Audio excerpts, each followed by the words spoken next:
Hang in there. My next guest says the head of the Democratic National Committee, Debbie Wasserman Schultz, is delusional when it comes to the economy and says she and the president should get out of Washington and see parts of the country where unemployment is even higher than the already high 9.1% the rest of the country is experiencing.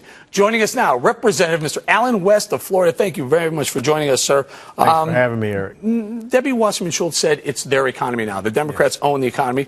I've heard that before, but is it their economy now?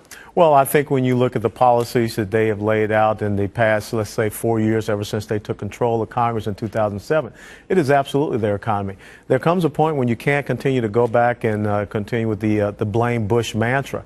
Their policies have not incentivized, especially the private sector growth in this country. And the Keynesian theory of the stimulus, that's not going to work. And I think one of the things that really concerns me even more so is the artificial economy that has kind of been established through the quantitative easing programs of the Fed, which are about to end here, QE2.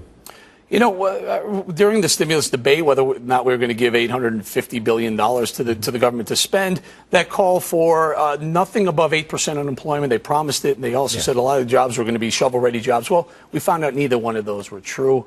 Should we trust anything we hear out of them? Well, you can't, because I think the proof has to be in the pudding.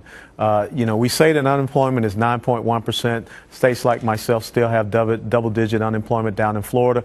And probably the real actual unemployment number, when you take into those that have given up, probably closer to 12 to 13%. When you look at the inner cities, I mean, we're talking about 16%. But, you know, even in Washington, D.C., in Ward 8, you have close to a 30% unemployment rate. And that's why I think that the president has to get out of the White House and not go to golf clubs and not go into cheering sections, but go to some of these areas that have been devastated by his economic policies. So you're a colonel in the Army, you're a congressman. Your name's actually being floated, even in this very short political career of yours, as either a presidential candidate or a vice presidential candidate.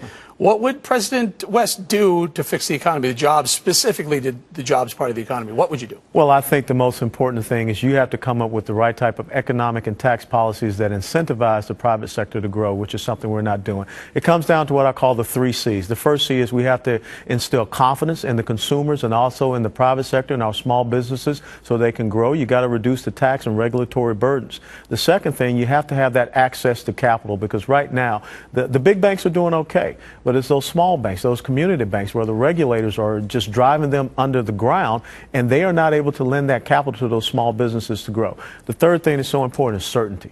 There's too much, it's an unpredictable situation out there. We need to be able to provide certainty. You know, we can't continue to operate an economy on election cycle sound bites. You've got to start having 20 and 30 year, vision, and that's one of the important things. Should we repeal Obamacare?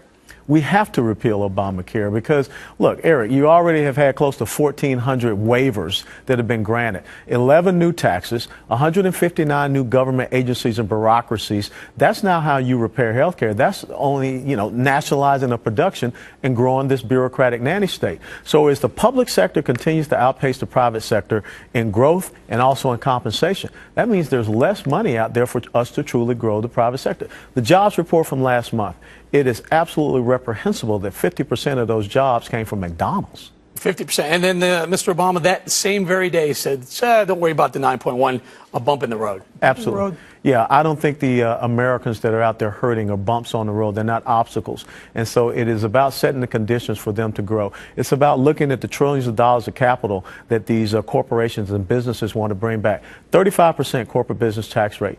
Cut it down to 20 to 22%. How about zero, sir?